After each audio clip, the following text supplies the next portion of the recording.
Scott Lucas is a professor of international politics at Birmingham University. He joins us now from the UK. Thanks so much for speaking to us. Are you getting any clearer of a picture of who might actually be running against Donald Trump? No, it's wide open. What we've seen in the latest primary is, of course, that Bernie Sanders and Pete Buttigieg have really cemented their position that they're in the front pack.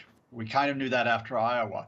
But the real surprise yesterday was that Amy Klobuchar, the senator from Minnesota, who was only at about 4% in the polls even a month ago, she now surged to 19% in New Hampshire. She did pretty well in Iowa, so she is a viable candidate to face Donald Trump. Elizabeth Warren is still there. Two disappointing results, but she will continue all the way through Super Tuesday in March.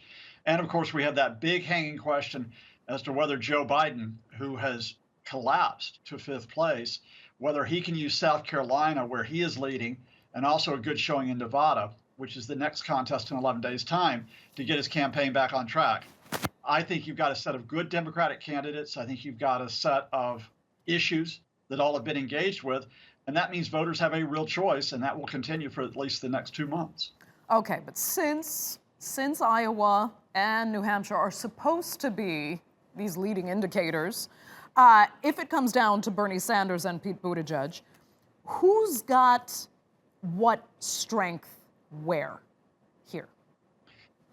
Well, they both have strength on being able to present issues. I think what has united this campaign, despite the U.S. media's attempt to try to fragment it, Democratic infighting, playing into the spectacle of Donald Trump versus someone, is that on health care, on climate change, on immigration, on economic issues, both Buttigieg and Sanders have shown they can deal with these in debate situations and in real life. Big difference.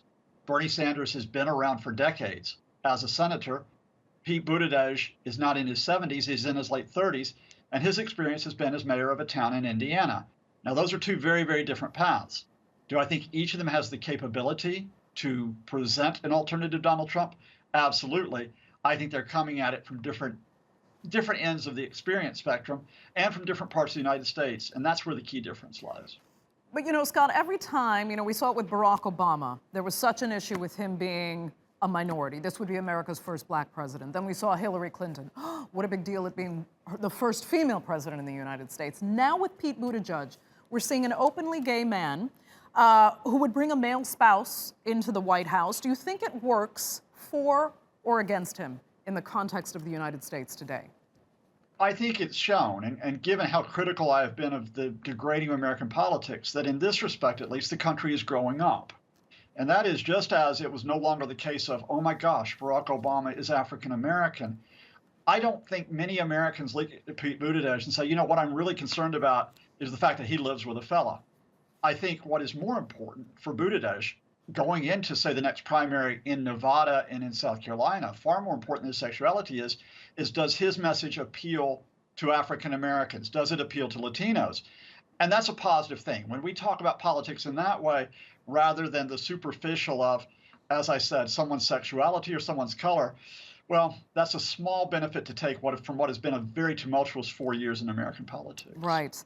Okay, before we go, I want to come back to this system, since we're talking about the New Hampshire primary, of selecting a candidate whereby these small states that are not representative of national diversity and that most Americans will never actually see are given really disproportionate influence.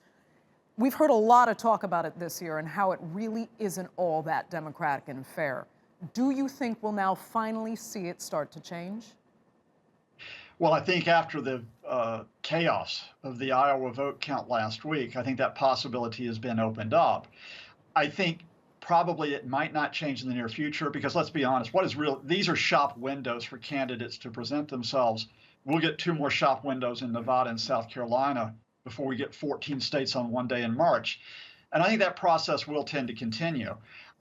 I think, again, what is more important beyond who's first and beyond the fact that Iowa and New Hampshire are largely white states is will the media get its act together and stop focusing on the superficial of this campaign, what you might call the pillow fighting, and really get to grips with the fact that this is the most critical time in American history since 45, and you have multiple candidates, 5 candidates we've discussed, who are actually engaging with those important issues, do the media take hold of that, or do they, as they do in 2016 when we get to the autumn, reduce it to, oh gosh, what did Donald Trump say on Twitter today?